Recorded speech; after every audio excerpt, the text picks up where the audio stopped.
Hey guys, Nina here, welcoming you to another reading from the Ladies of Horror Picture Prompt Monthly Challenge, hosted by Elaine Pascal on her channel, The Godmother of Horror.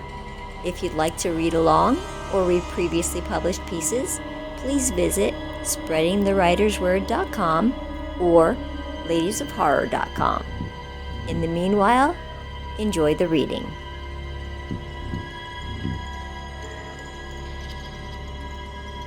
Those Social Worms Will Eat You Alive by Melissa R. Mendelson. The worm eater did not look old, but her skin sagged, pale. Maybe it was because she did not surface to get any sun. If she surfaced and was discovered, they would kill her. And they killed most of them, believing that people like her should not exist. They would never accept otherwise. The price was steep, $500, and I barely had that. It was so hard to survive in the world today, but I needed to see her. It took a few months, and it took even longer to track down one of her contacts, but I found them, and her contact led me to an underground haven where we had to crawl down until I felt claustrophobic. I was surprised that her room was so spacious, lit by several candles, and she sat against the wall, her skin glowing against the flames. She never said a word, but gestured to a golden red pillow on the ground opposite her. Her hand remained stretched out.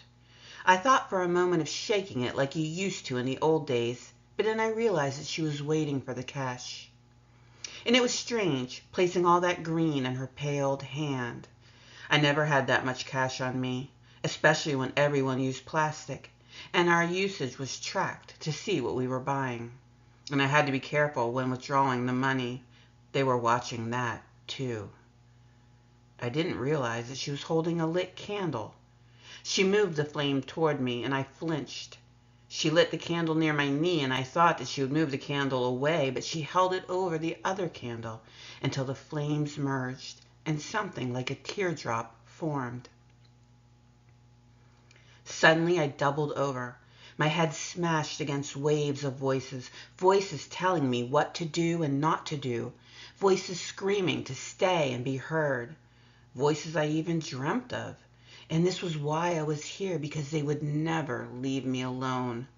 They were everywhere. Tears stung my eyes, but I couldn't move my hands. My body was frozen in place. Even my mouth would not open, and all my eyes held were the flames, especially the one by my knee.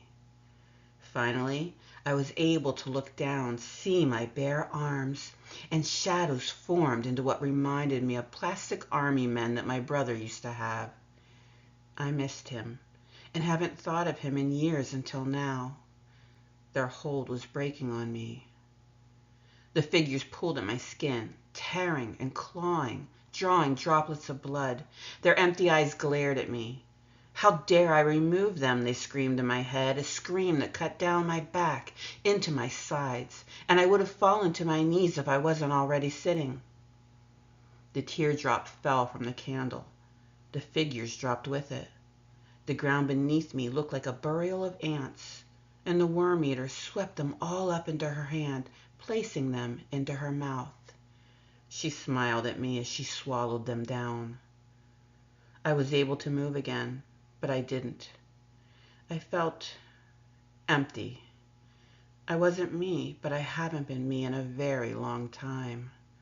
But I wasn't them. What was with the teardrop? I asked. That was you.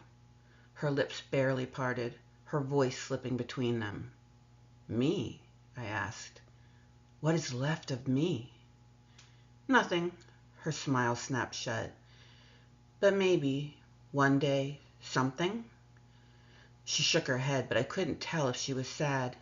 Then she looked at me, her eyes glowing with several flames. Those social worms will eat you alive.